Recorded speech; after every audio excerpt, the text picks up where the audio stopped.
we're good. I watched Thursday. I don't know about the rest of the week. That's right. We'll go through it whatever we can. Okay, ready to go live. Thursday and Friday looked the most interesting to me, so that's all I had time for today. Though was Thursday. And then here to analytics.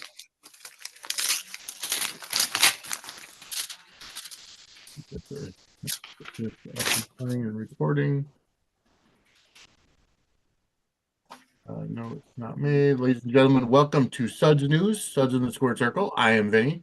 This is Christy. I'm just getting everything together now for the feed because we are live on YouTube, as always. For those of you who do want to join us, I just posted the link on X, and as well as the simple fact that we're here.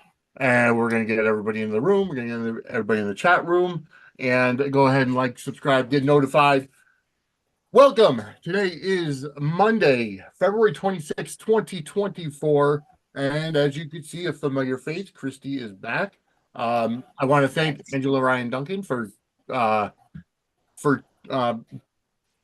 tagging in last week as guest co-host, and we had a really good conversation as well. But Christy is back this week. Hi, Chad. Welcome to the chat. It's good to see you. Chad, my man. No, I'm just kidding. He knows. My best friend, one of my best friends of the soap fandom. We'll just clarify that. Well, that's great. Earlier tonight, I was on Take Two Radio, Soaps in Review. We had a great interview with, let me get her name correct, Naomi. I want to say Matsuda, but I don't know if that's her correct last name. But she plays Lee on Bold and the Beautiful. But Yeah, okay. So I'm not as familiar with like anyone other than like Thomas, Hope, and Liam. I don't really know what people's names are in real life. I'm sorry. I only watch Bold and the Beautiful for like I literally watch like there's a Instagram, there's a Thomas, a Thope, I think Thope fans page. I literally just watch Thomas and Hope clips. Like that's literally all I watch because they were the most interesting thing to me on that show. So that's all I watch. Yep. No, I get it. I mean, come on, they're the highlight of the show right now. Like everyone talks about them, even if you hate them, you're talking about them. So actually is very true. I tend to agree that they are the highlight of the show right now. For that. Of course I will get the name sooner rather than later. Hey Nathan, welcome to the chat. Nathan, thank you for always being here. Okay. Special guest Naomi. I was right. Naomi Matsuda, also known as Dr. Lee Finnegan on the Bold and Beautiful. So that is up on on demand on the archives of Take Two Radio at take2radio.com. So check that out. However, this is Suds News. We are here to talk about General Hospital. We are here to talk about all the happenings in Port Charles. But before we get to all that, Christy, how was your week? Well, as some of you may know, I've been on bereavement because of my aunt's passing. So I had 9 days of absolute insanity. If you've ever experienced a close family member passing, you know what I'm walking through right now, and it's like deep waters. Deep waters. Yeah. It's like hard adulting 101. It's like very hardcore adulting 101 that I'm doing. And I've never adulted so hard in my life. I mean, I've had, challenges at work, but this is like another level of adulting that I've yet to really experience. But I think I did my aunt proud at her committal service. She decided to be cremated. That was a whole point of contention in my family. I'm not going to really get into it on the air, but I did right, I think, by my aunt, and I honored her. Her life as a cat lady. She was pretty much the older version of myself. She was 71. She's single her entire life, never got married, and I hope I get to get married in real life. I think that's God's plan. I think that's in God's plan for me. I hope. Hopefully. hoping for that, and my, God's vision for my life as well, which is to speak in front of people on more of a spiritual, biblical basis, like a Priscilla Schreier or a Joyce Meyer kind of thing. Okay. So, that's a little bit of what God has given me for a vision for my life in the future. I still have to get spiritually mature, though. Okay. So that's a process. And I'm going through a lot of processes with my aunt. So thank you for anyone who sent their well wishes. I appreciate the well wishes on the podcast. Last week, I watched the first few minutes of it, but things have been crazy. So I will preface this by saying I've really only seen Thursday's episode and maybe bits and pieces of everything else.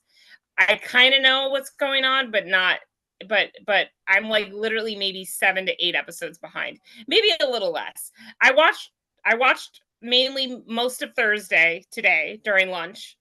And then I just kind of watched the bits that I wanted to, like the whole Spinelli, Maxie, Cody, Sasha stuff. That was the most interesting to me on Thursday. And I kind of know that Shayland is in a good place from the Valentine's Day episode. So I know that much, but other than that, it's kind of going to be an interesting episode because Vinnie's going to do the recap and I'm just going to kind of give my reactions based off not really seeing it. So I hope that's okay with you guys. I'm sorry. I hope you can give me some grace with being seriously behind on GH, but I usually am not this behind. I'm usually only behind maybe 2 or 3 days, but this time I'm like a whole week and maybe a couple days behind. So just hopefully give me grace. But I don't mind being spoiled. So I'm here to react to whatever. I have a mimosa and I'm drinking. So it's going to be an interesting podcast already when I'm drinking. So I'm here for all of the Suds action. All right. Well, we're good. We're happy to have you back. And before we get into it, of course, I want to go ahead and let everybody know we are an official affiliate for WWE Shop. So go to sudsandsquaredcircle.com/wrestling merch. That brings you to our affiliate code site, and go ahead, and it does give us a commission to help with the show, as well as buy me a coffee and Patreon. We're on both of those. It is /Suds and Squared Circle. For both of those, go ahead and help us out. Donate to the podcast to help us grow. But yes, it is. I have to say, General Hospital is getting better, and we are laying the groundwork now for Jason to come back, because he's going to be back on March 4th. So here's the thing: is that what the biggest story right now is who's targeting Sonny and Miss Wu, because of they're targeting all the major crime families, right? We have seen that Olivia Jerome was killed during a prison transport, from what I understand, and basically it's that whatever whoever attacked the van and kidnapped her and took her out and shot her point blank. Anna identified the body, but that they were able to connect it, and with whatever intel they had, they connected it back to the same people that are targeting Sonny and the rest of the crime bosses. My biggest question right now is, what about Cyrus? We know that Cyrus was a main crime boss figure twice now, but he was in prison. He turned his life around supposedly, and what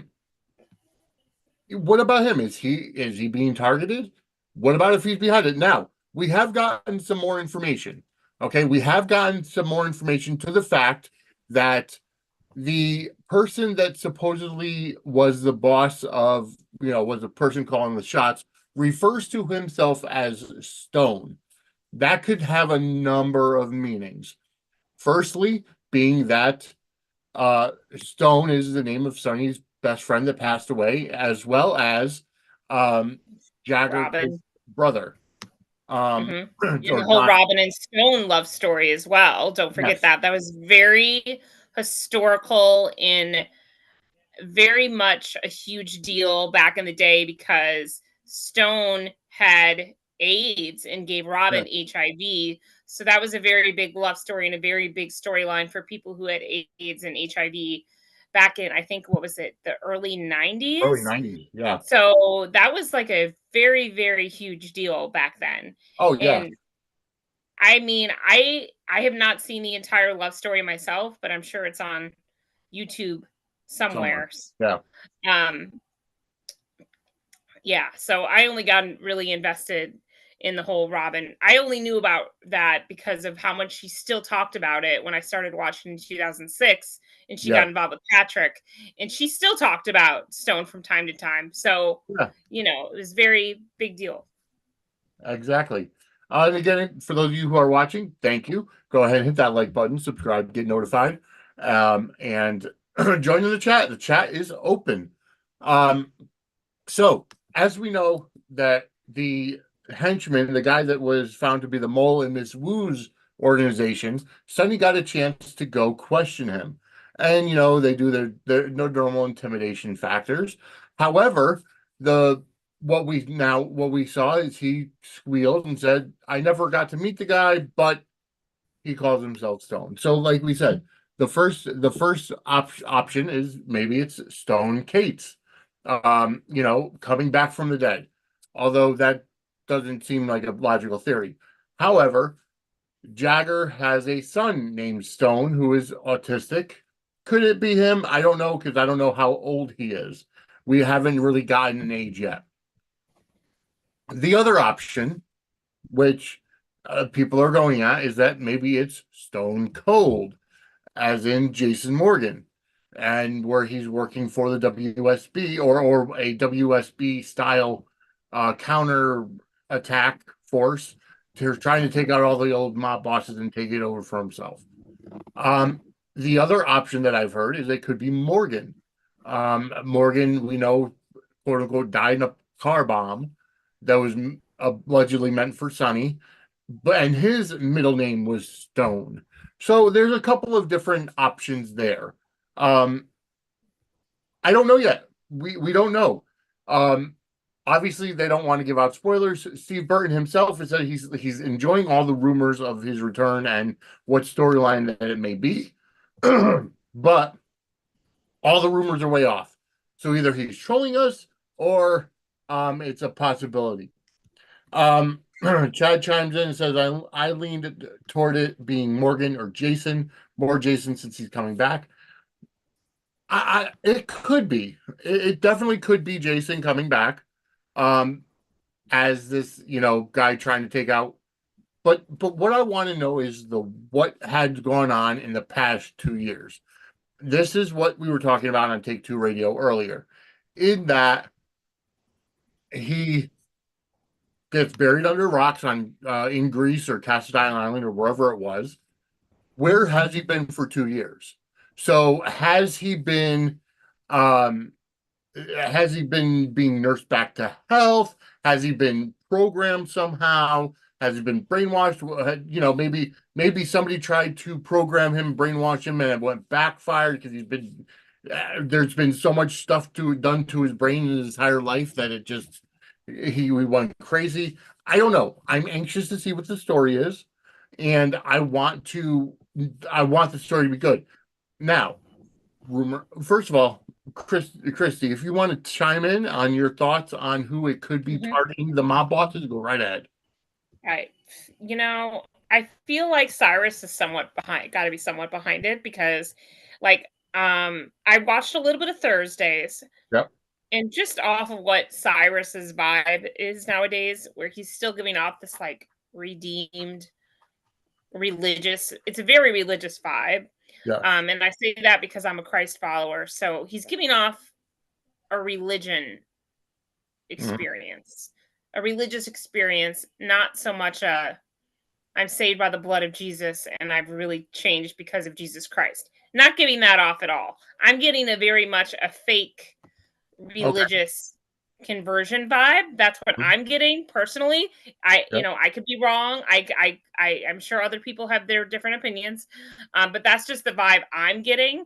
And based off of that, I think he is using that as a facade for whatever kind of shenanigans that he is doing behind the scenes.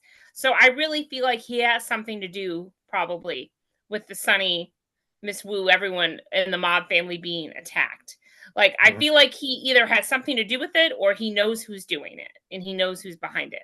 One of the two. Like, I feel like he's somewhat involved, whether it's directly or indirectly. Like, I feel like he's involved, and I still feel like he's a very nefarious character, and I think we need to watch out for him. And I do still find him highly entertaining. So if he wants to act like he's Pastor Cyrus, I'm here for it because it's hilarious and it's completely fake. Well, so you said that you didn't watch Friday's episode yet. So here's some that may throw a monkey wrench into that situation, depending on which way you look at it. Cyrus actually helped Anna. He went into a meeting with an inmate on Friday wearing a bug, trying to get information for Anna on who it could be targeting the mob bosses.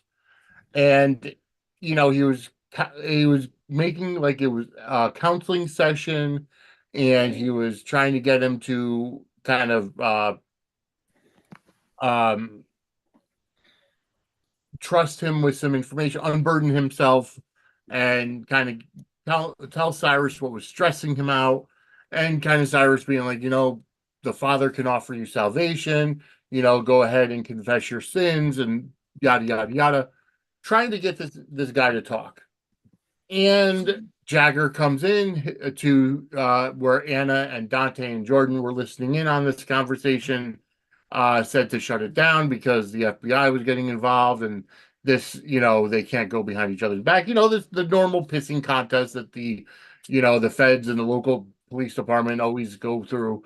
However, right before Cyrus was going to get some information, you hear commotion in the room, and Heather Weber runs in saying Cyrus is a liar, Cyrus is a murderer, yada yada, this, saying that he was going to help Esme and he never did. And then, Anna and Jordan go in there to kind of save Cyrus because Cyrus is being attacked by Heather Weber. However, Cyrus supposedly got some information from the guy, and that's where it ended. So we don't necessarily know who that was and what kind of information that's going to be. So we have this whole week to plan, because this is the last full week of scripts done by the former head writers, Chris Vanna and Dan, I can't remember his last name. But they're the last episodes written by that team before the new team of Elizabeth Corte and Patrick Mulcahy come in. Actually, I think Patrick is going to be coming in somewhere around April or May. So Elizabeth Corte is writing the scripts from now until then on her own. So look to have more Carly, from what I'm gathering from the information I've heard. However, I guess they've been chem testing Jagger with Carly. I did not watch today's episode yet, but I do know they had a scene that Jagger was trying to get information, apparently. So I'm going to go ahead and throw a poll up. This is my first time ever doing a poll. So if I know how to do a poll. I've never done this before, so bear with me. YouTube. Here we go. Start a poll. Here we go. Who is targeting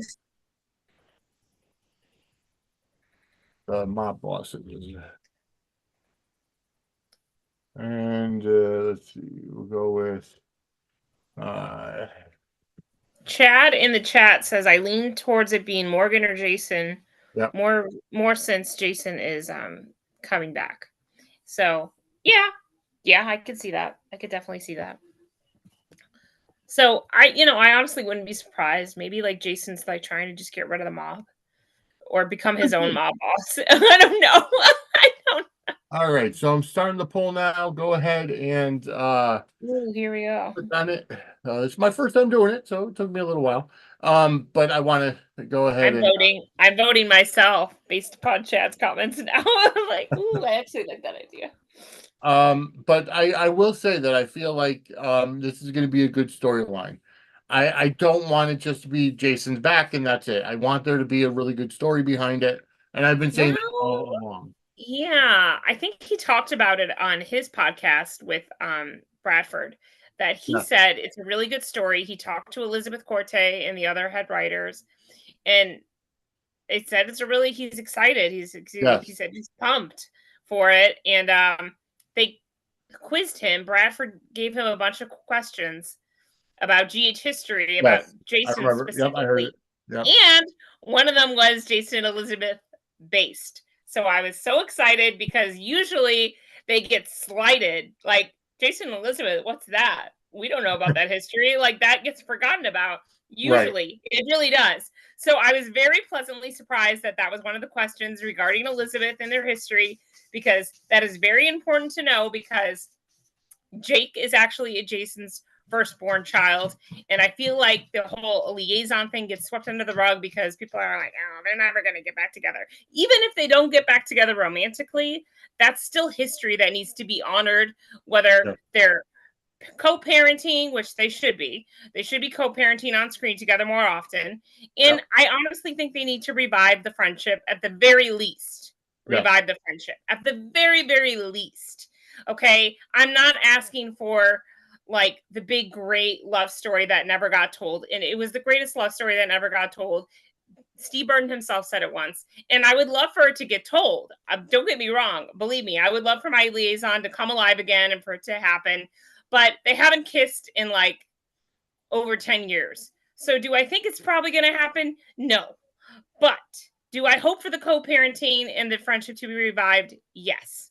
I would love for that to happen. And I think with the new head writers, we have hope for that because it's Elizabeth Corte, and she has a history of writing for the show, and Liaison was very present on screen. So I will leave it at that.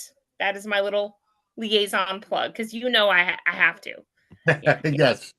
But yeah, no, it's I want to again, I'm excited for the story, and I agree.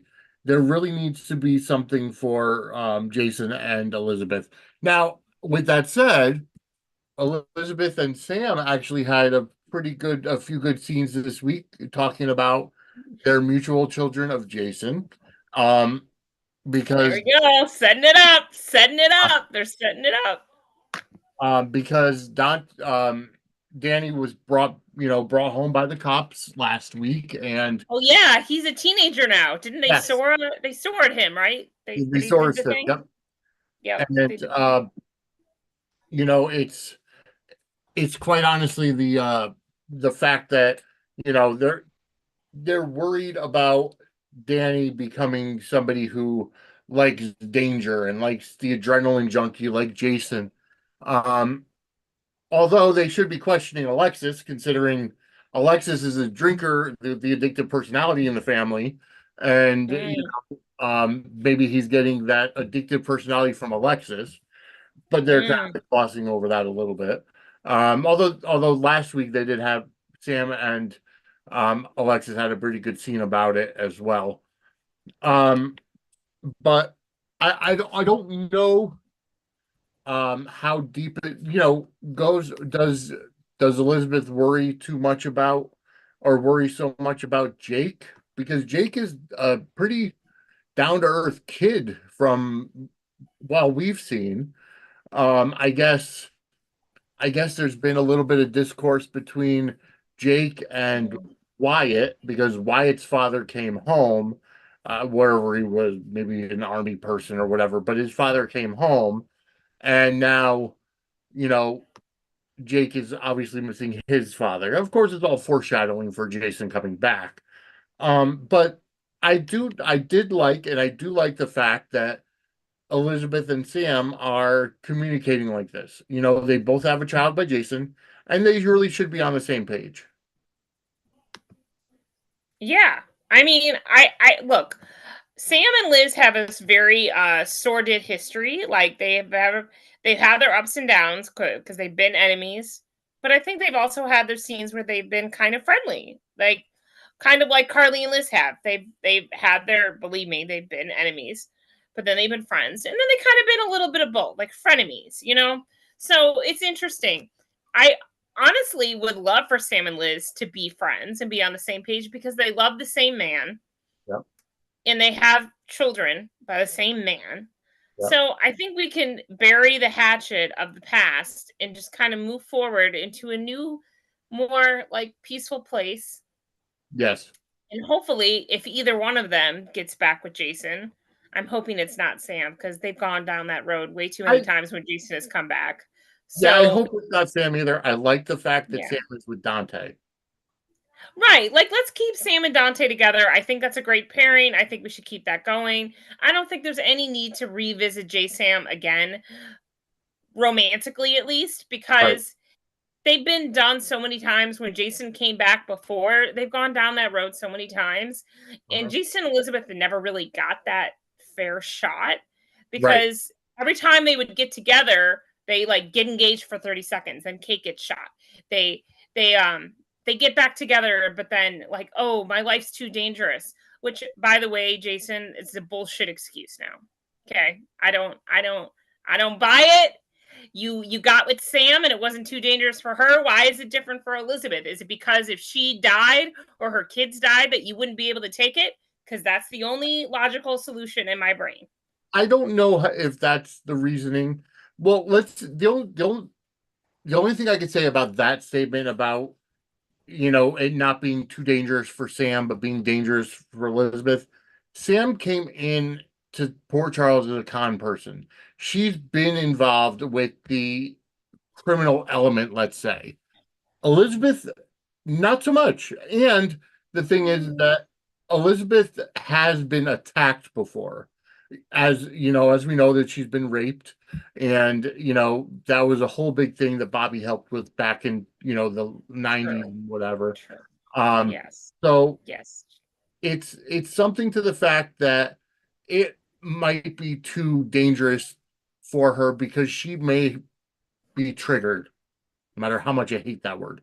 But it's a possibility. So that's the I only thing I can guess. say Yeah, I mean, defending. look, I can see your point. I see your point, but I want them to give Elizabeth the chance to be a badass, to I be the get it. wife of a Yep, mob I boss. get it. If Jason so chooses to be in the mob life again, I want Elizabeth to be given a chance to see if she can handle being a mob wife. Okay? I just want her to be given the chance because she has been the good girl, goody two shoes nurse who sometimes lies and deceives and does little bad things along the way, but she's never really gotten a chance to be like fully bad or fully in her reputation era, as one might say. So, I mean, I think I would love that. I think Becky would love that. I think Becky would enjoy playing a little bit badder version of Liz. I think she's enjoyed it in the past when Liz has kind of been like the pariah of the town and not Yes. well liked because of the things she's done. Like, I think Becky likes doing that because it becomes very like same old when we It's keep easier to writing piss Elizabeth people into off. these tropes. Yeah. It's easier to piss people off, and that's why even in wrestling, you'll see a lot of wrestlers say it's so much easier to play a heel because it's easier to piss people off than always being the good person. Um, I just do want to point this out while we're talking about it. Nathan in the chat, he goes, it would have been nice to balance it out to show how Danny and Jake had been processing Jason's death. And I agree. That's Mm-hmm. something, and that's probably something that could have been brought up in the in the context of how Sam and Danny were talking, and Danny can be like, well, you're, or even a scene with Dante there saying, you're not my dad. You know what I mean? And get into that whole thing and start kind of having those conversations because with the amount of deadbeat dads in Port Charles, you have Lucky, you have Jason, you have, how many of these other, for regardless of what he does for a living, Sonny is probably one of the best dads in Port Charles. So Dante's a really good dad too, but it would have been nice that they had that if they shown, Danny and Jake processing through Jason's death. I agree with that completely. Yeah, 100%. No, yeah, me too. I feel like that side of the story has not been told and it should be told. Yeah. Nathan also points out the problem with Sante from the beginning is they haven't had a lot of angst and drama, which can be boring. If Lulu wakes up, that may separate Sante. And I Yes. kind of agree with that, in that there hasn't been a lot of drama um, for Dante and Sam to go through. Nobody's ever brought up the fact that they share two siblings, half siblings, in Christina and Leo, each from different sets of parents. Nobody ever brings that up, with the exception of Christina brought it up at one point in time.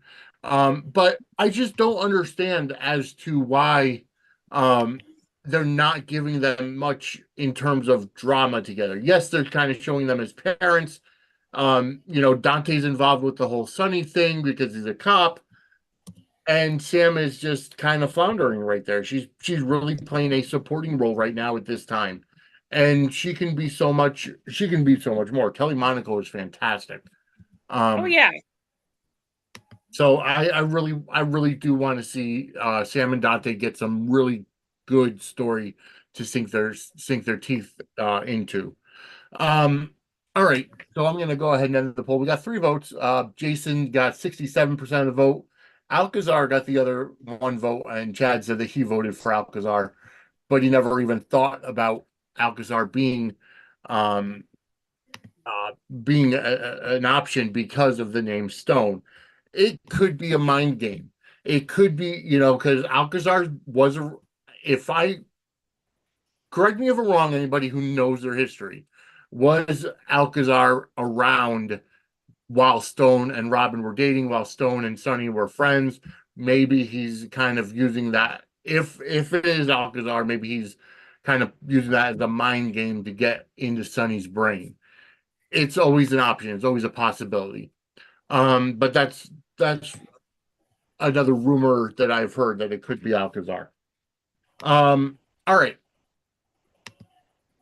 Let's move on over.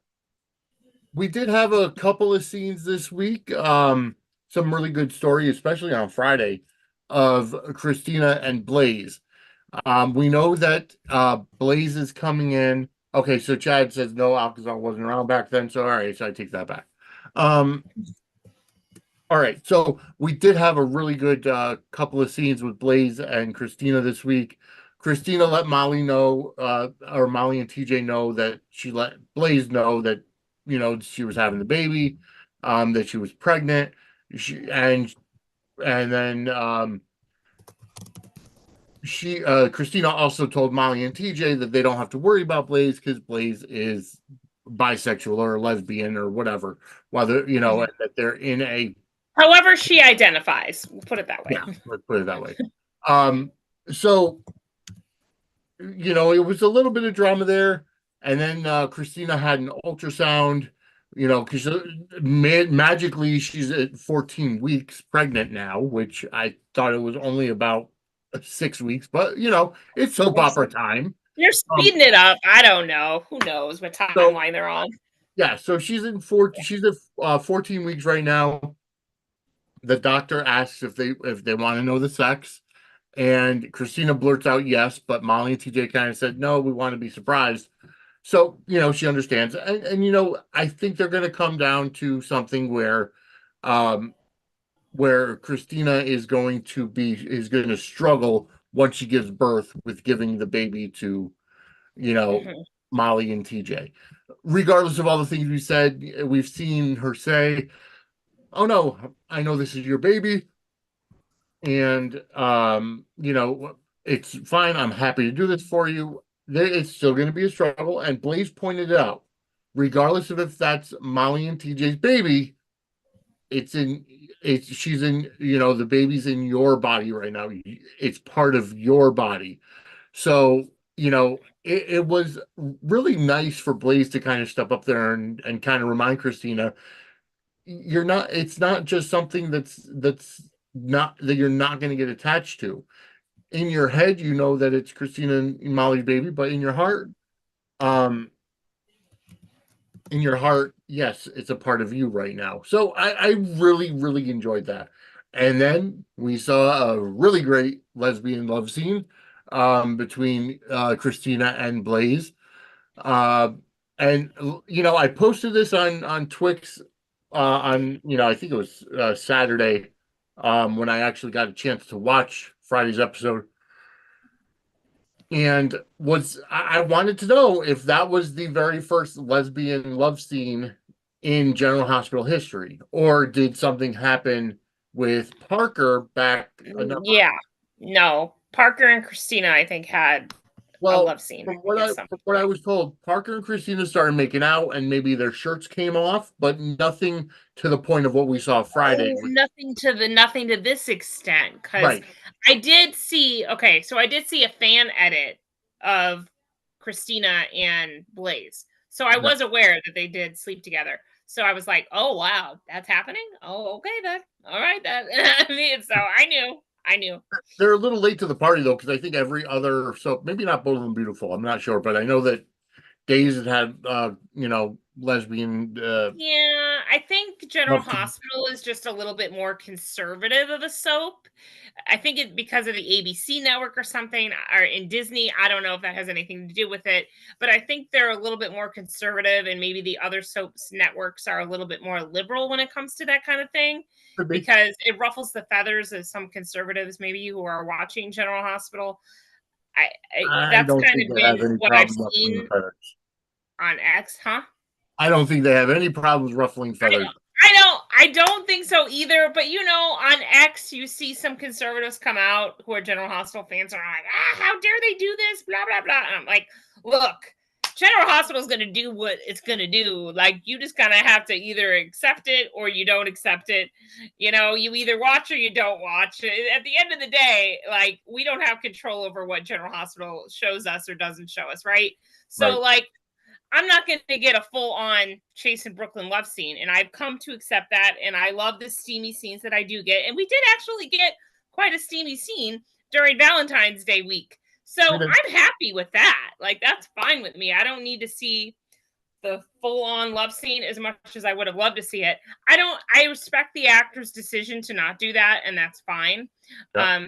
By the way, I asked Amanda Sutton during the Zoom last night. I was like, look, I apologize if that was like an inappropriate question to ask you, if that was something you weren't comfortable asking, but I did give you an out. And she's like, oh, no, please ask away. Like, that was totally fine with me. So all that like crazy X drama about that article coming out and that question and that whole like crazy experience of people like Yeah. thinking that question shouldn't have been asked is hogwash. Okay. So So we do that I anyway. heard it from Amanda herself last night. She was totally fine with it. Twix, So Twix in general is just hogwash.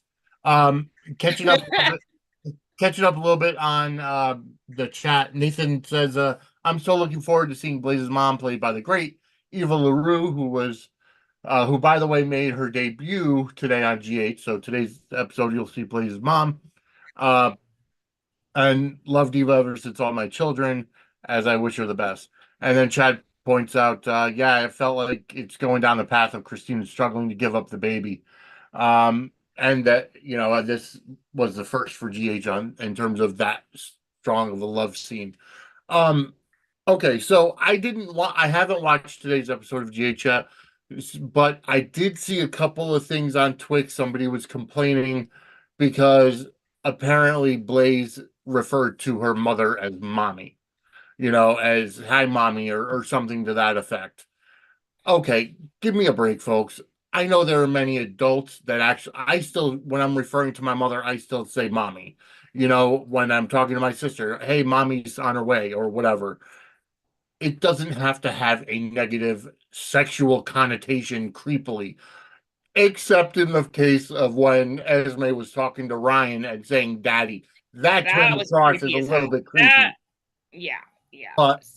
Mm-hmm. no, I have no problem with adults calling their parents mommy and daddy when they're referring to them. So uh, come on, pick another hill to die on. But while I'm at it, okay, I've got a Now heater. we ruffle feathers. Yes, I'm gonna ruffle some feathers here for right now. But I got my feathers ruffled earlier this week. Okay, so here's the deal. I'm not somebody to censor myself. I'm not somebody to I don't like censorship. I don't like altering my speech. I don't like altering stuff because people get offended, whatever, that's your problem. Here's something. I was in the middle of a conversation with somebody, or I witnessed a conversation, and somebody made a comment while they were talking that they almost got unalived. And I'm sorry, but that's not a word. I understand that people say it on Facebook and on Twix because they don't want to get censored by or banned because of the word killed or whatever or suicide Every or time whatever. you say Twix, I want a Twix. um but the thing is that there's no such word as unalived. If you have to say unalived in a conversation, you need to get a refund from whatever educational place that you went to, because that is not a word. If you mean that you almost got killed in a in a figurative way, just say it. Who gives a damn what verbiage you use when you're talking to somebody? It's not like you're going to get banned from public for using a word like killed. If you're that sensitive, stay away from the subject. I'm sorry, rant over, but that's just on me. Needed to be said. Needed to be said. It needed to be said. You needed to get that out. I had to get that off my chest. Prudent. I don't like how people think that how people are so sensitive nowadays that they can't even say a word like killed without, without feeling whatever. But what I oh, that just bothered the hell out of me. I'm sorry. But back to regularly scheduled programming. Let's see. Should check in with the chat, yeah. Nobody said anything in the chat. How we doing? How we doing in the chat? We all right there? All right. So, all right, another storyline that we could go down. Cody and Sasha trying to get Maxie and Spinelli together.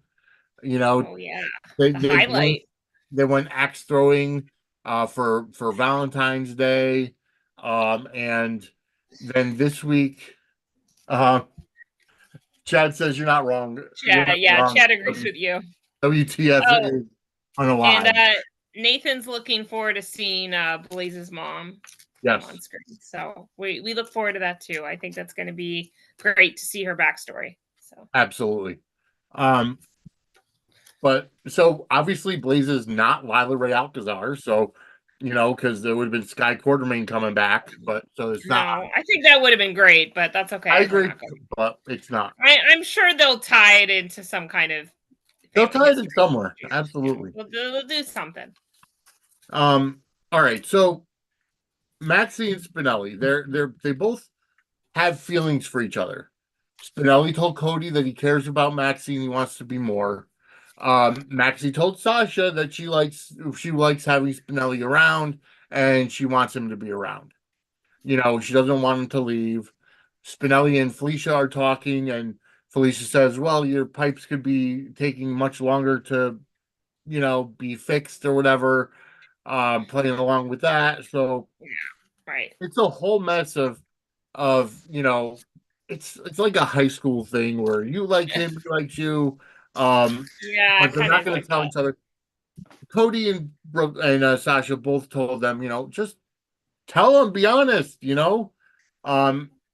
go to karaoke or they get karaoke set up at the at Charlie's, and Spinelli goes up and sings, it's a song to Maxie. Cody and Sasha do a duet, which I thought was cute. I really did. I thought that was cute. I wouldn't mind seeing them do a duet at the nurses' ball when it comes around. But Spinelli and Maxie, Spinelli sings to Maxie. She's fallen in love all over again. And then they kiss. Yeah. And then she freaks out. Yep. I saw this for a second on the day that I buried my aunt, because I think it was Thursday, right? It was Thursday. So I buried my aunt on a Thursday, her ashes, her remains. So I saw a split second of this because I was at a restaurant with my family. And so I was ending my time there. I saw they had General Hospital on one of the TVs at the restaurant. And I was like, oh my God. So I saw the kiss happen. And then I'm like, she's going to freak out. She's going to freak out. And she did. And then she walked away. And I was like, girl, we gotta talk, Maxie. We gotta talk, okay? Like, you can trust Spinelli. He's like your best friend. So, like, it is the best possible scenario when you are best friends with a guy and something like that happens, because I feel like you should know that you're in safe hands. Like, Yeah, so even if you don't feel the same way, like, you should be able to talk through that and like still save the friendship, right? But I feel like in Maxie's case, she's just afraid to like fall in love again, so she's freaking out. of course. Yeah. And it's okay, because Maxie and Spinelli, they'll get there. They'll get there. They're going to get over this hump. And I'm really, really excited for it, because I like seeing best friends turn lovers. It's my favorite trope. It's why I love Jason and Elizabeth so much. It's a reason why I love so many of my favorite parents so much. It's because I love best friends turn lovers. It is like one of the best case scenarios. It is what I hope for my future husband, to be friends first, because if you don't have friendship first, like that, I You feel have like, nothing. you're setting yourself up for future failure. Like, So that's just my personal opinion. I mean, other people may have different opinions, but I mean, that's just my opinion. I think it's good to be friends first, because if you can't be friends first, then I don't feel like the relationship is gonna last that long. Or like, what yeah, are you gonna do when the spark dies out? exactly. So it's a thing. So I really feel like Spinelli and Maxie have a great foundation, Mhm. and they're rekindling that spark. And my hats are off to Cody and Sasha for playing matchmakers. That was so cute to see them play matchmakers. It was so cute, because it's so cute to see them interact as matchmakers, knowing they're going to get together down the line, and then seeing them get Maxie and Spinelli like headed in the right direction. So, Yeah. I mean, that was just super cute. And of course, Spinelli singing like an original song, right? Wasn't it an original song? I believe it was an original song. Yeah. Yeah. I'm like, oh my God, like, so adorable. I was like, how can you not fall in love with this man? Man, like Maxie, like, come on, come on. He serenaded you during karaoke. Like, that gets all the girls' feelings going, okay? Girls catch feelings very quickly. Okay. I know this from experience, from a recent experience I had. And like, believe me, like, guys are like, whatever. Like, it could be casual sex to them. But girls catch feelings fast. So I would not be surprised at all if Maxie caught feelings like real quick during that serenade. Cause like, come on, like, the guy's like your best friend, and he just like sang you like a super like great song. Like, yeah. So I think she's just scared to like put herself out there again like Of course. that. Yeah. But she's in the best position with Spinelli to do it, because she's not with one of these wacko guys like, oh God, her last two people she was with was just god awful people, like Peter and Austin. Austin. Well, I mean, Austin was okay. He was Austin not. really didn't get bad until the very end. Yeah, and it was It was just, just odd. I just knew it wasn't a good fit. I wasn't Yeah. feeling vibes there, like strong vibes. Right. So he really hasn't had a great love story since Nathan, and Right. Nathan was an amazing love story for her. So that, I believe, besides Spinelli, I believe Nathan is like the love of Maxie's life. Mhm. So honestly, she's in a really great position. And I honestly am not quite sure why anyone would not ship Spixie, because it is a really, it's a fun pairing. It's a wholesome pairing. There's a lot of good things about this pairing. Their parents already, like, there's just a lot of good things to root for in this pairing, as Mhm. opposed to like anybody else they could be with. So I mean, I'm excited for it, and I like to see Bradford Anderson on my screen for more, Yep. because Bradford was the first soap opera star I ever met from General Hospital. From soap operas, period. He was the first fan event I ever went to, and he was a great one to be the first one to meet in person. And he was so great in person, so gracious. Like I highly recommend meeting Oh, Bradford Anderson. he and So Steve were the first two that I met when I brought my mother to the Christmas show last year, or the year before rather. Um, but yeah, he's very personable. I wish, he was in a better position to be on contract, but he's recurring. I get mhm. it. Right. Nathan or Chad, I should say, points out in the chat.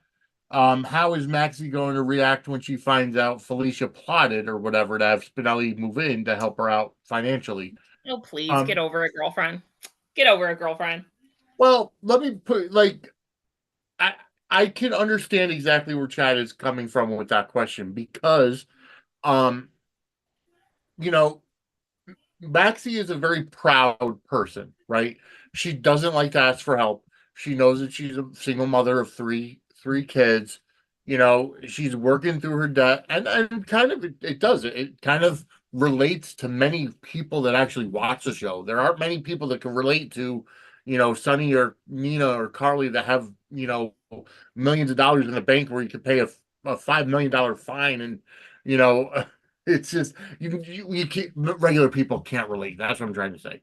But with Maxie, it's I get it. You're too proud to ask. Your parents know that you're having troubles because they want to help. So what does she do? She knows Spinelli is a good friend. She knows that he makes a lot of money, whatever he does. So he can move in. They'll come up with a story about his apartment. So yeah, it's fake. So, and we know it's going to come out. We know it's going to be dramatic. And Maxie could be very upset with Felicia to the fact of, why are you interfering? I had things under control.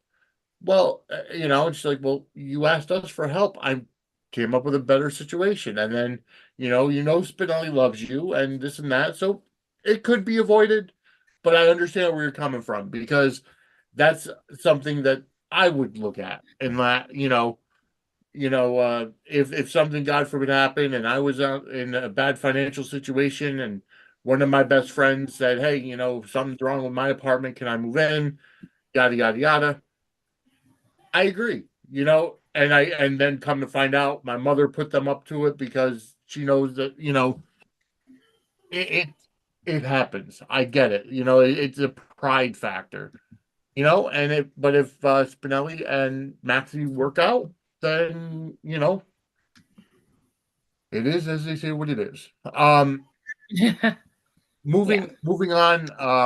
I do want to kind of get this in. I kind of felt bad for Tracy this week. So Tracy and Brooklyn are talking about the wedding, and because Tracy made a big stink about the invitation not including the +1 or with a guest or inviting you and a guest. So she put up a big stink about this, and it was an error from the printer, so they're going to get them redone. But then Brooklyn kind of asks um, asks Tracy, why were you so upset about that? Did you have somebody in mind to bring, or are you planning on bringing somebody? And and she kind of lets it out that she was going to ask Gregory or whatever, but he's already going to be there. Brooklyn's like, well, you could still ask him to escort you in, and you can come in on his arm. But then Tracy works up the courage to go, which I never thought I'd have to worry about Tracy not being courageous enough to ask somebody for what you want. Right? But, I mean, she was courageous enough to tell Gregory hey, I don't like the fact that you're making me nice. Exactly. Which I really love that conversation. Yes. I really love that conversation. It was so awesome. It was hilarious. Yes, I agree. So, but she goes into, she finds Gregory in Alexis's office, and she walks in right after Gregory asks Alexis to be his +1 for the wedding. So yeah, I really felt bad for Tracy, and I don't know if they're setting up a love triangle between Tracy, Alexis, and Gregory, especially with Gregory having a terminal illness and he's going to be dying soon. So it's like, what are you going to do here? It's like, I understand that it happens, because something similar, not the very same situation, but something similar is going on in Young and the Restless, where it's, You know, a guy is in the middle of two girls, and you know, um, he's kind of enjoying the fact that they're both fighting over him. It's a little different. Ooh, wait. Is that Kyle? No, it's Danny with Phyllis and Cricket. Okay, because I was like, I think Kyle's with that Autumn, Nope. whatever her name is. Kyle is no longer with Audra. Audra is with Tucker, although she's playing Tucker, and you know, because she's trying to get him get his business out from under him and screw him over, but she's sleeping with him. So who the hell knows? Okay, she's a bad girl. All right. In her Reputation era, clearly. She is definitely somebody who uses her sexuality to her advantage. I will say that. That's the Reputation era. Sorry. Okay. You know I'm going to make the Taylor Swift references. You know. That's right. They go right over my head anyway. So just like your wrestling references go right over my head. Also, before I forget, speaking of wrestling, I do want to give out our condolences to the family, friends, and fans of Ole Anderson, who was a founding member of the Four Horsemen back in the Jim Crockett era of WCW or NWA. It was Ole Anderson, Arn Anderson, Tully Blanchard, and Ric Flair, the original Four Horsemen. Ole passed away over the weekend, so our condolences to his family. He was a curmudgeon. He never made it to WWE because he retired in the 80s. But fantastic, brilliant mind for the wrestling industry. All right. So moving on a little bit, let's how do you see I like the change in attitude for Tracy. I like seeing her a little softer, a little more vulnerable, and the fact that Gregory is like, you know, let people be. You don't have to argue everything. You don't have to be the contrarian opinion all the time. And that just made me realize that Tracy Quartermain is literally Paul Heyman. But that's a different story. That's again a wrestling analogy that you wouldn't necessarily understand. But yes, the thing is that yes, she's gotten a little bit more vulnerable. She's gotten softer because Gregory's like, why do you have to argue about everything? I don't. I like seeing her like that, but I also want her to be a strong woman business person that she is. Yeah, so maybe they need to find like a good balance. Yeah. And Brooklyn kind of points out you haven't been happy since Luke passed away. Or was that Lois? I can't remember. Can't remember either. I can't remember whether it was maybe someone in the chat can let us know. Drop it in the chat. But I don't understand what his motivation is for being being in the middle of Alexis and Tracy. Like he makes the Tracy feel like she has to be nicer, she should be nicer. But then, Alexis has not shown, has shown that she's willing to do stuff with Gregory for his bucket list. Like she went, uh, jumping out of the airplane, skydiving with him. And, so she's willing to go out of her comfort zone for him. So what is it that Gregory should do in this situation, especially knowing that he's terminal, right? Not saying that he can't be happy because he's terminal, and not saying that it's gonna be a really quick death, but again, why is it that we can't just have them all be friends? And why, again, it's a soap opera, I get it, but still, let's let Tracy not develop feelings for him, like, because whoever does ultimately have feelings for him is going to be heartbroken within the next however many months or years, because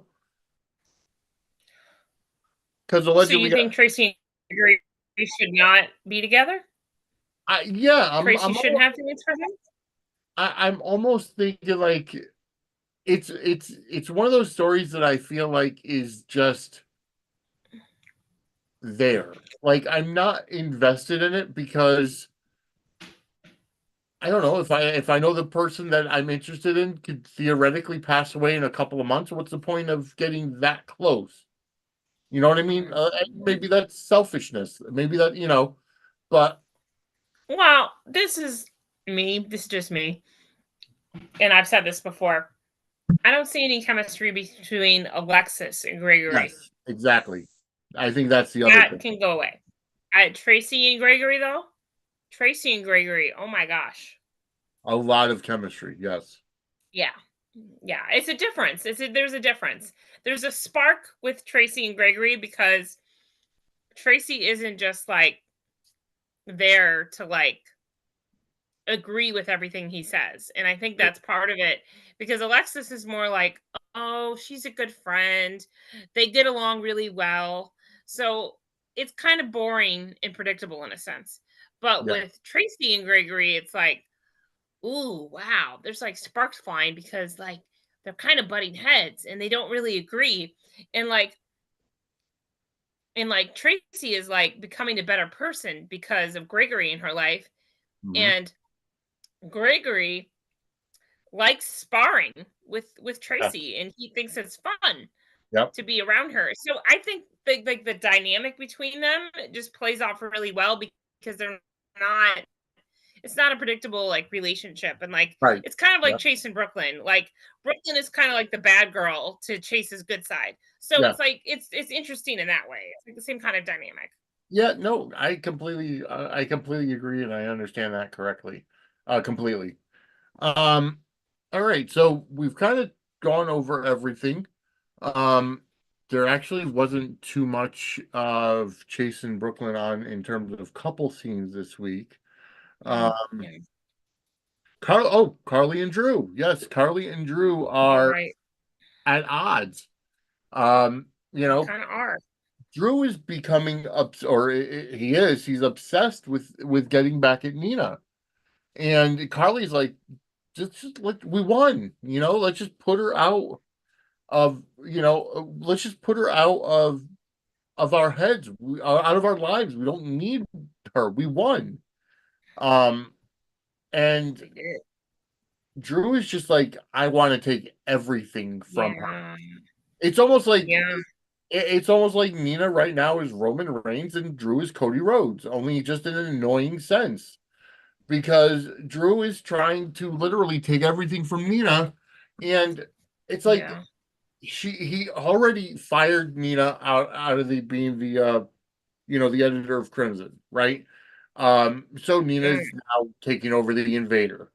Um, so because of with Valentine's help.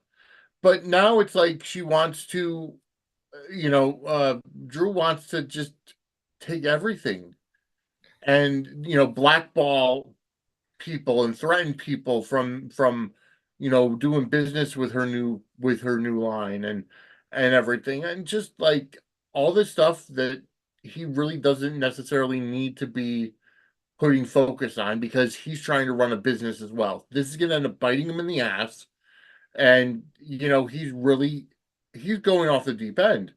And you know what? To be completely honest with you, I can understand why.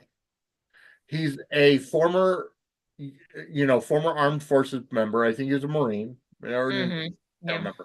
Um, he was locked up in a cave in Greece for 2 years or however many years it was, right?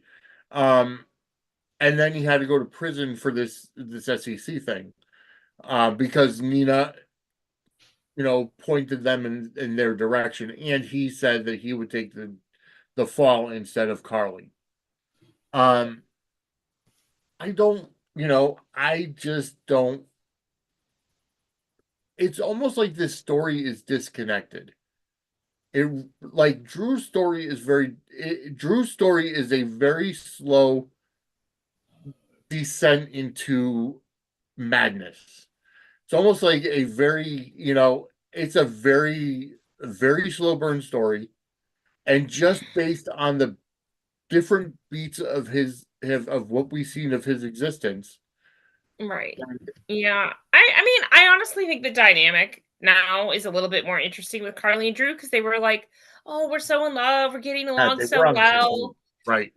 So now it's like Carly, who's usually all about getting revenge on someone and Yep. being so cutthroat about it, is Yeah. taking a step back and taking the more mature approach and saying, Right. hey, Yep. I think the best revenge is us being successful. And Exactly. Drew is like, oh, well, no, I still think we should do A, B, C, and D to Nina. Right. And Carly's basically like, no, I don't agree with that. So honestly, I think it makes them a little bit more interesting because they need to have those disagreements as a couple. They need to Yeah. have those like Absolutely. back and forth disagreements to make them interesting as a couple so it's not so like predictable, right? Yes. So honestly, I think it's fine. I think it's great for Drew's character because then we kind of see a darker side of Yeah. Drew, like, oh wow, he really wants revenge on somebody. We usually see him as this nice guy. Hi, I'm Drew. I'll be your friend, kind of thing. Yep. And like to Yep. see him be so cutthroat about getting back at Nina is kind of really good, interesting character arc for him. So Right. I'm honestly all for it personally. Like I think it's great. And I Mhm. think it's kind of fun to see Carly take the more mature approach, which is usually not her MO at Yeah, all. that's never So her MO. so I'm like, man, she's really like taking a different tack here because usually Carly's like, yeah, they like usually I would expect Carly and Drew to like team up and take take Nina down to like the lowest of the low, you know? Like she basically is Nina's basically like the town pariah right now, right? So like I would expect them to like take her down to like hell. You know, like I honestly would expect them to like be like, we are Fair. God and we are going to do what we want to you, you know? To be fair, Nina didn't do anything wrong in this situation. To theoretically, yeah, it's like yes, your favorite characters on the show and everything and all this. Um, and yeah, both Chad and Nathan said that they like where it's going with Drew's character, and it could be PTSD and how far down it's going to take him. You know, however, we really should. And Nathan points it out. If they're going to go with the PTSD story, why not show flashbacks of him getting beaten in prison or whether it's in Pentonville where he was beaten naked or being beaten by the Grease people, where he was being held in Greece, or even some flashbacks from when he was, serving and all that. So yes, there's much more that could be done in the story. Um, but as I was saying, Nina didn't do anything wrong or illegal.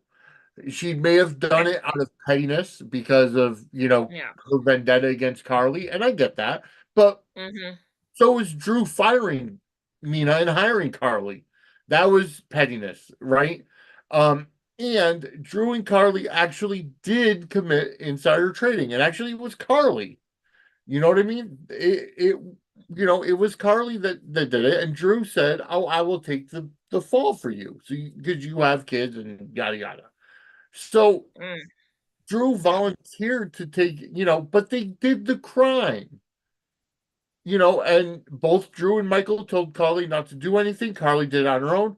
Carly did the crime, and she didn't get, and now, why isn't Drew mad at Carly? Why isn't Drew, I told you not to do this. Now I had to go to prison, and, nobody would find out unless the feds actually did, and yada, yada, yada. I don't know. I don't know. But that's where it boils down to for me. But they did chem test Carly and John Jagger, whatever you want to call him today. So I don't know. We'll see how that goes. Uh, Mm. but All right, so I believe we've kind of gone through everything for Port Charles for General Hospital for this week. Um, Mm. well, actually, one more thing I do want to bring up.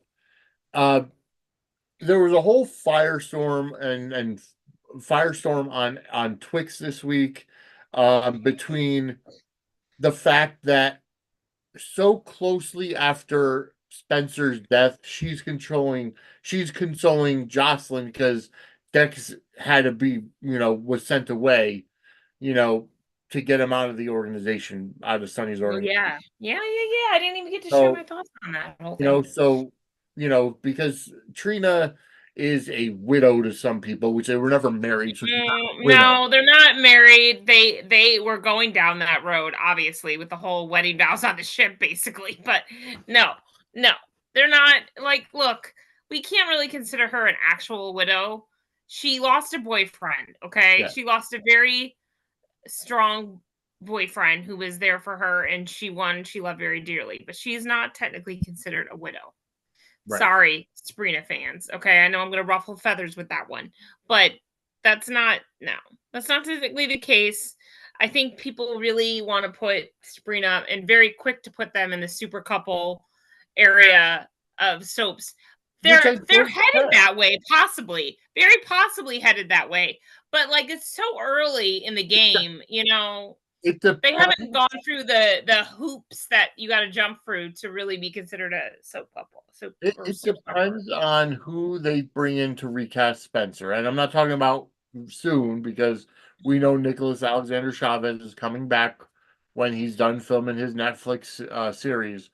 But he's going places. He's going to be a huge star. He's going to be in movies and other forms of entertainment in no I time. think Tabiana's on her way to doing that too. She's also very talented in her own right. So just because she hasn't left General Hospital and is not doing anything else right now, let's not. I mean, I don't want to take No, I'm any. not saying no. I I'm don't not. want to make it seem like we're not, giving her props too. Yeah, she's definitely So getting the props. She's a yeah. fantastic actor. And of course, any kind of complaints you really go towards the writers, anyways, when it comes to stuff like this. But it's like, why is she? She's still mourning the death of her boyfriend. Why is she um consoling Jocelyn? I know. I mean, I don't find a problem with it because they both have something to console each other over, right? So why can't it go both ways, right? Like I don't know why there has to be this like big fight. And the thing with Twix is there's always some big drama. Every week there's always something. So whenever something blows up in my face on Twitter, I know I'm probably going to be like old news in a week, right? Like people are going to move on to the next thing to be mad Of about, course, yeah. right?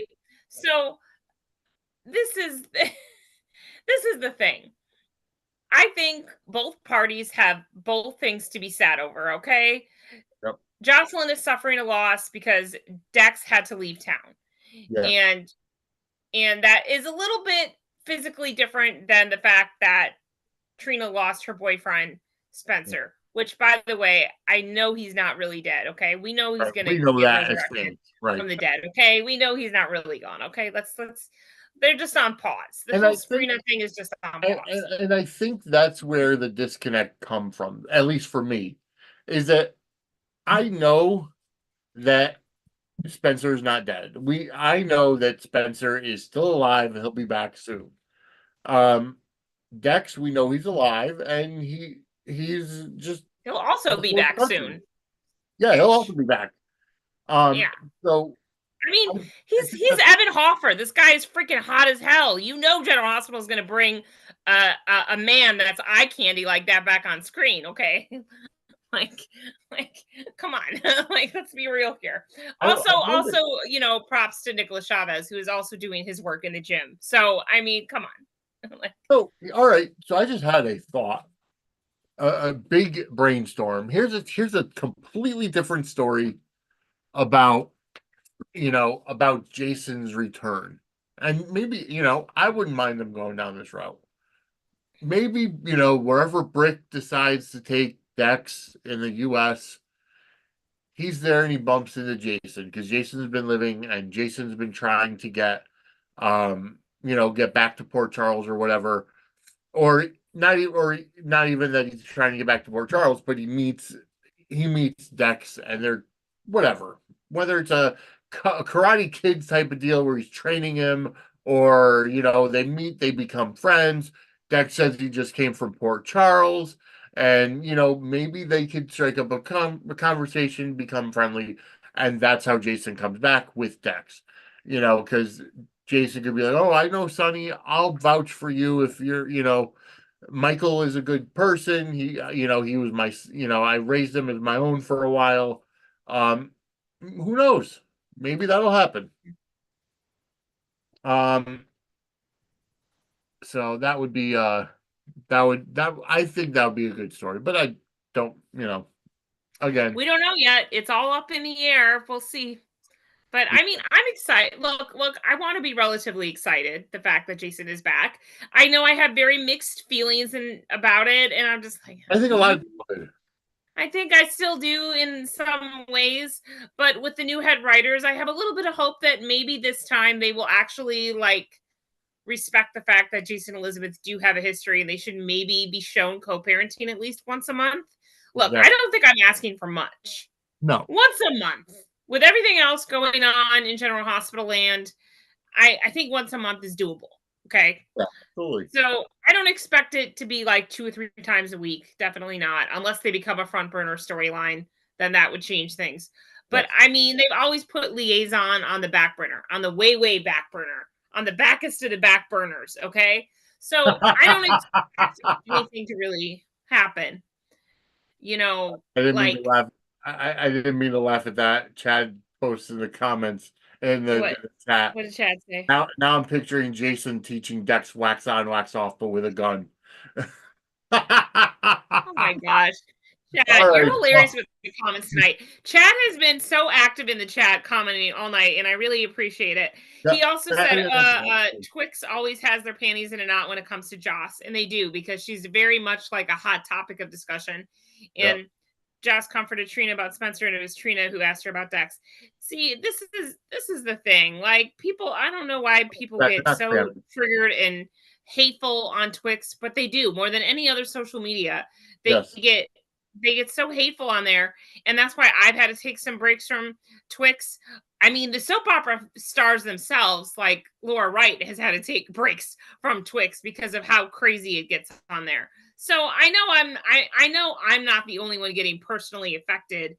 Even the actors are like, look, I can't take this for my mental health. And it's true. You really have to take Twix in small doses, because so many people are like, oh, I'm anonymous. I'm just behind a screen name. I can say whatever I want, and I can say and be as hateful and terrible as I want to you, and have no consequences for my actions. None. Exactly. All right. And that's the truth of the matter. But sorry, going back real quick to Sabrina and the whole Dex Joss situation.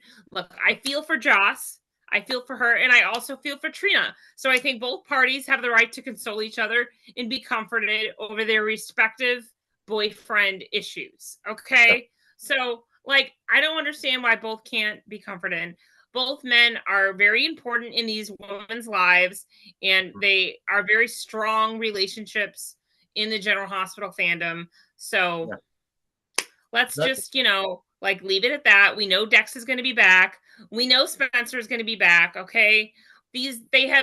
General Hospital has established that both of these men are not only important men in the lives of Joss and Trina, but they are eye candy, and we see them shirtless, which means they will be back, because women are the primary targeted audience for General Hospital and soaps in general, and they know we would like to see hot men shirtless on this show. So they will be back, okay, people?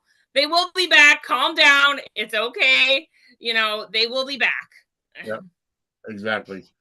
All right. So, and Chad says, honestly, that's why I actually like this place, because you actually talk about what's really going on in a positive way. And that's true. That's what it boils down to. I'm not negative except when I go on my rants. But I'm not right. I'm not somebody that, and Angela and I touched on this last week. I don't hate watch, and I can't stand people that hate watch something. If I don't like something, I'm just not going to watch it. I'm not going to say I'm going to watch it and pick it apart because I don't like it.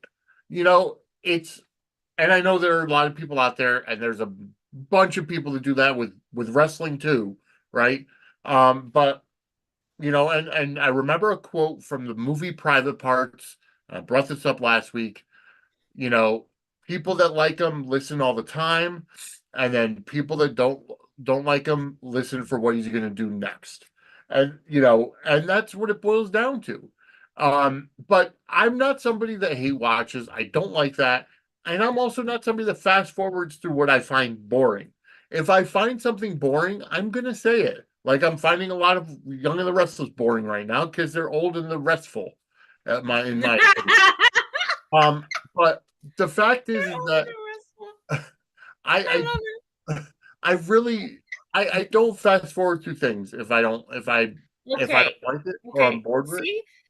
That's where you and me differ. Like you don't fast forward, but if I find a particular storyline or particular characters kind of boring to me, I'll just kind of fast forward to like the end of their scenes for the day, and I just kind of the gist of what was said because it's very repetitive throughout the entire day, usually on soaps. So if you just fast forward to the last 10 seconds of that segment, like you pretty much know, okay, they're talking about this, they're doing this today. Like I knew Sonny and Miss Wu were in scenes together and they had some kind of like big mob thing to deal with. Like I knew the general gist of what was happening without actually watching it. And that's enough for me as a viewer. And not everyone's that way. And some people are like, Christy, you're not a real soap opera fan. You're not watching the entire, 42 minutes of General Hospital, whatever. I don't care. I'll ruffle some feathers with that. Okay. That's just how I operate. Now, sometimes I will watch the entire thing. It just really depends. Like if the week's hitting me where I'm like, wow, this is like really good material. Like some episodes, you actually do want to watch the entire 42 minutes and it's just really good content. There are other episodes that are just like filler episodes. And y'all know what I'm talking about, okay? There are some episodes that are literally just filler. It's just fluff. It's just stuff that's happened before and they're just rehashing old stuff, okay? So, like, you all know what I'm talking about. There's filler episodes, and then there's ones that are like, oh, wow, there's like really good storyline progression happening here, and I need to watch the entire 42 minutes. So, like I said, there's some things that I just consider filler, and I'm probably just going to mainly fast forward just to get the gist of what's going on, and then I move on. And I'm still able to talk about it. I just I don't need to watch the entirety of that particular part of the show. So, I mean, that's just me. And Vinnie, he's a lot more patient. He's probably got a lot more time on his hands than I do. I got other priorities. I got other things in my life I got to do. So, like hats off to Vinnie. He watches the entire 42 minutes, doesn't skip a freaking moment. So, I mean, me, sometimes I see Sonny's face and I'm just like, oh, Sonny, here we go again. I may just fast forward this. And my hats off to Maurice Bernard. He's doing the best job. It's just Sonny's not my flavor. He's not my cup of tea, So that's all. It's just it's just a preference thing, you know. Exactly. Chad said there's a difference between honest criticism and just moaning and crying. And he laughed at the old and the useful and the restful comment his aunt used to call it the young and the useless. That's so funny. And then Nathan said, I agree. These days on GH, there's too much fluff with the new writers. Unless they bring Lola back and get Kyle and Lola back together, I don't think I'll be watching Young and the Restless again. I'm sorry to any Young and the Restless fans, but that's the only reason I was kind of watching that show for a while there in 2019. And I still want to do my Kyle and Lola video to Exile, by the way, because I think it would be just freaking amazing. So I started editing the short to that. I put it on my YouTube. I will get to it eventually when I feel like I have time on my hands.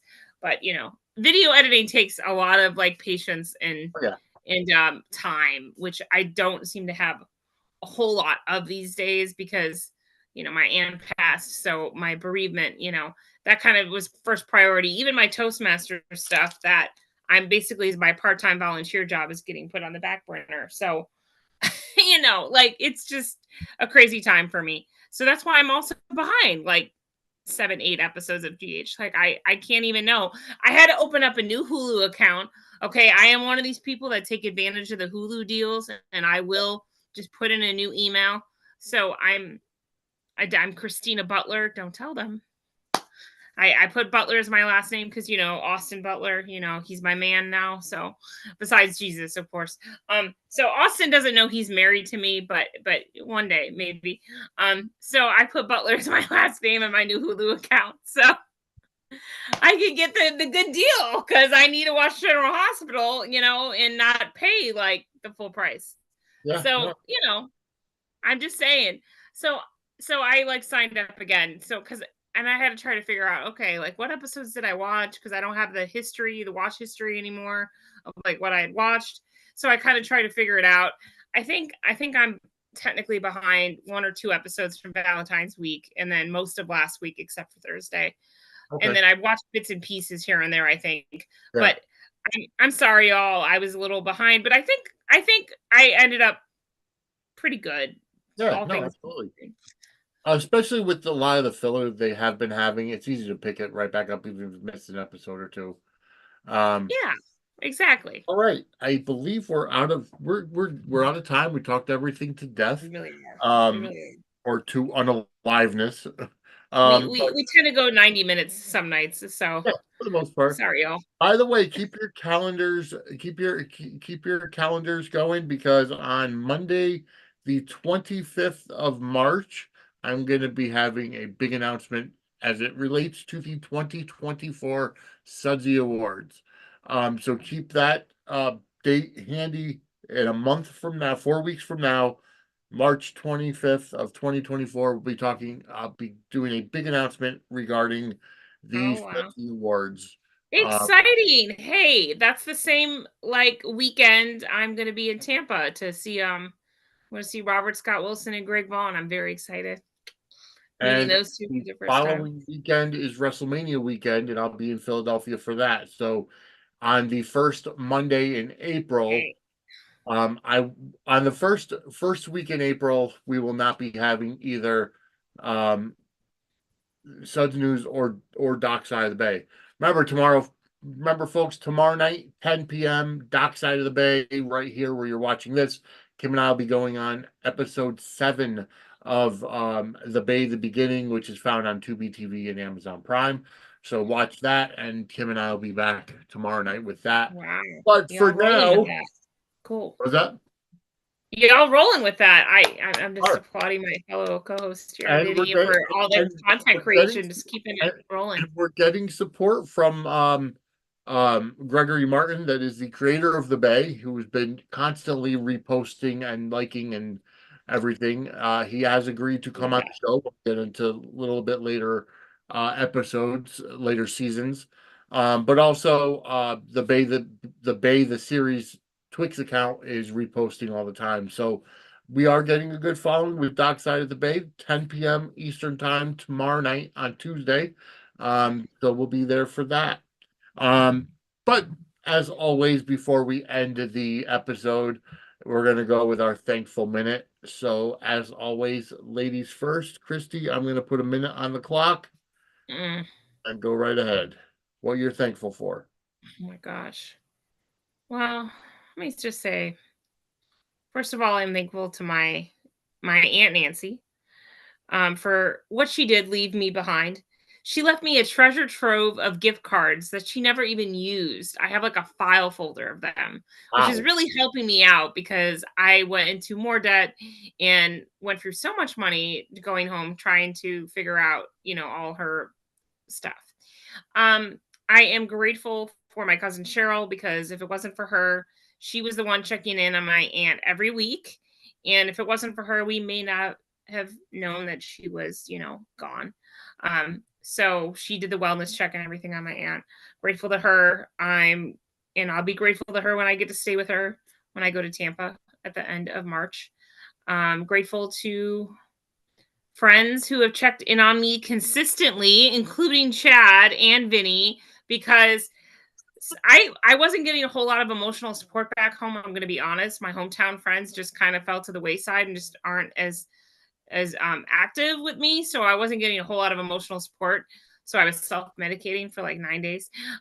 So I really appreciate people checking in on me and making sure that I'm okay, because there wasn't a whole lot of people who were there for me during that time. And that was really important to me, that people were checking in.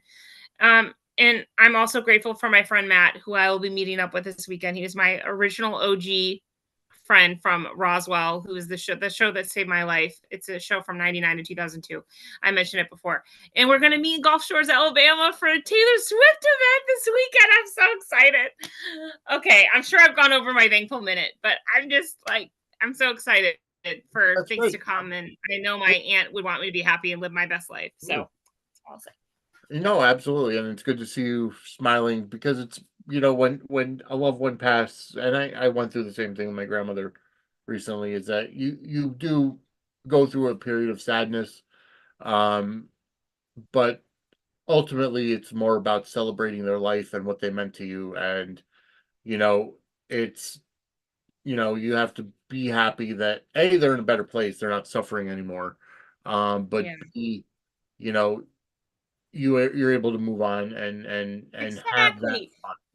So That is one thing I'm grateful for, because I know my aunt is in heaven, and I am thankful to her church because they verified that she was saved. And I was like, thank God, because I don't think I'd feel her so strongly in my spirit if she wasn't. So I'm so grateful for that, and thankful to Jesus, because he really died for all of us in our sins. So, just yeah, thankful all around. absolutely. All right, I'm gonna go ahead and set the minute on the clock for me. I'm actually thankful. I started a new job this week. So I'm in the middle of training and I'm picking it up very quickly. It's another hotel job.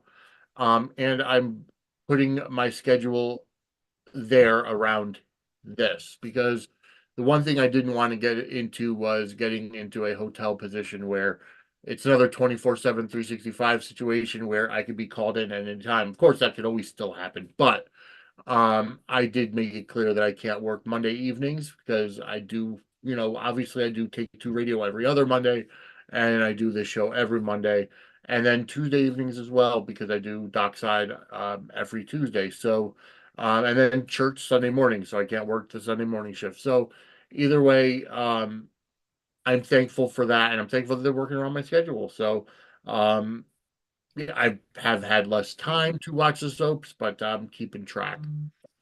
But yeah, so that's what I'm thankful for, and I'm thankful for all you that are watching and still watching. Again, go ahead, hit that like button, get notified. We will be back next Monday, 10 p.m. Christy and I here. And then tomorrow night, 10 p.m. right here, youtube.com/at Suds in the Squared Circle. And that'll be Dockside at the Bay. We'll be watching The Bay, the beginning, episode 7, again on Tubi TV and Amazon Prime. Also, go over to sudsandsquaredcircle.com for anything you need regarding our show. Sign up to be a guest. You can fill out a guest profile, and we could probably bring you on sometime. And then again, sudsandsquaredcircle.com/wrestling merch. We are officially an affiliate of WWE Shop. Use that link to use our affiliate code, and we get um, commission off of the sales. And outside of that, we're done. So for Christy, any final thoughts? Just thankful to everyone who always joins us in chat. Nathan, Chad, any listeners, anyone who listens later and watches us later. Hey. So thank Exactly. you so much for, listening or watching us on YouTube. I know Vinnie and I appreciate it. And I'm just excited to have a safe place to share my opinion and not get like chewed out like I do on Twix. Exactly.